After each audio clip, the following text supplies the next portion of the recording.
I'm gonna make an easy white chocolate carrot poke cake with just a few ingredients. We're going to start off by baking up a carrot cake according to the back of the box directions, and we're going to do a 13 by 9.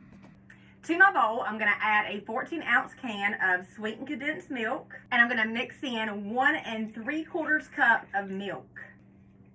I've got a 3.3-ounce box of white chocolate flavored Jell-O, and I'm going to add this to my cream cheese, or not my cream cheese, my sweetened condensed milk and milk mixture. I'm already thinking about that cream cheese frosting I'm going to ice it with. And I'm just going to use my whisk and combine it. And I'm going to let this mixture sit for about a minute or two to thicken up. Let's get our cake out of the oven. And this is just a regular box mix carrot cake. I'm going to take the end of a wooden spoon, and I am just going to poke holes all throughout this cake. And now I'm going to pour this white chocolate mixture. I'm going to do so slowly. That way I give it some time to seep down inside of these holes.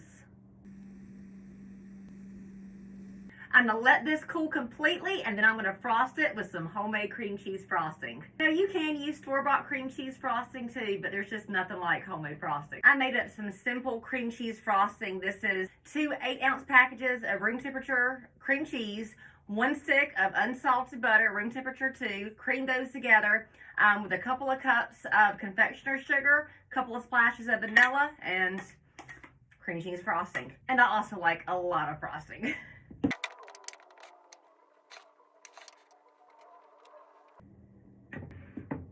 So granted, this is just a corner piece. You know it gets better the further inland that you travel.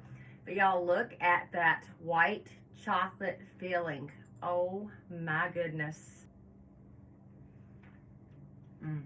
You can print or screenshot this recipe on mrshappyhomemaker.com.